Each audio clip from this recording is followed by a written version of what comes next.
Kapasik. Thank you. Saturday, the 24th of February, marked the second anniversary of Russia's illegal and immoral invasion of the Ukraine.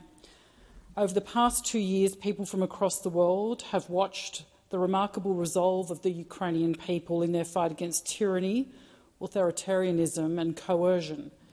It is this resolve that should serve as a reminder to all of us how precious our way of life is.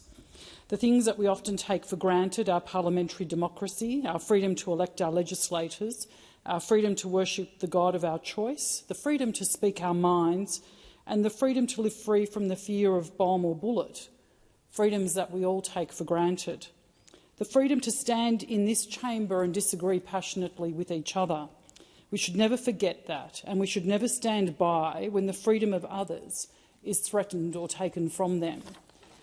We need to remember that this isn't just a war about land. This is a war on democratic and individual freedoms.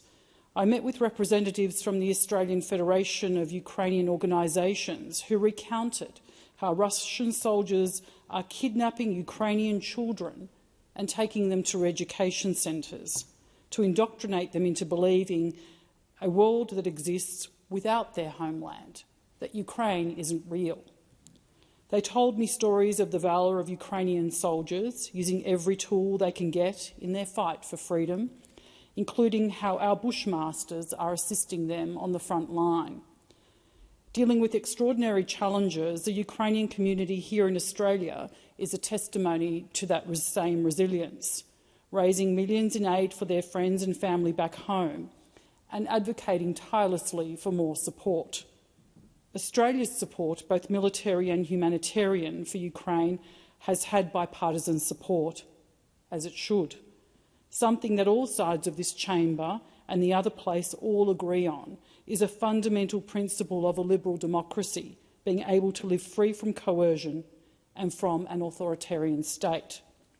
Australia's support commenced in 2022 under the Morrison government and has continued since the election by the Albanese government, and this has provided significant support to the people and the armed forces of Ukraine.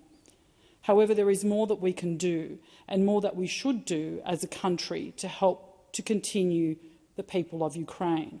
They, like us, are a liberal democracy, and they are at war fighting for their freedom. We have decommissioned MRH-90 Taipan helicopters that Ukraine has asked us to give to them, a simple request that would be negligible from a budgetary perspective. Instead, they are gathering dust in storage facilities and with them, whilst our friends manage a war with ever-diminishing resources, such as transporting injured Ukrainian fighters on the back of makeshift utes and trucks. What are we doing? Why are we waiting? We need to reopen the Australian Embassy in Kiev, as over 67 other nations have done, including our AUKUS partners, to show a united front with our allies and with the Ukraine. Why haven't we done this?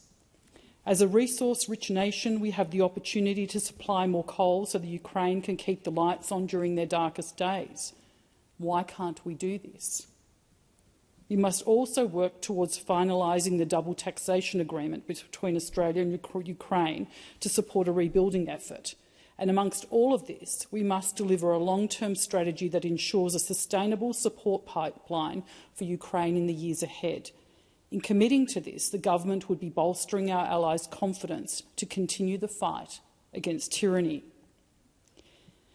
As former Prime Minister Abbott said late last year, Ukrainians aren't just fighting for their own freedom, they are fighting for everyone's freedom.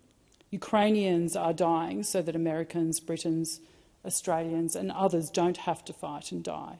It is a reminder of how consequential this conflict is for the continuance of the rules-based order and for peace, not just in our region but across the world.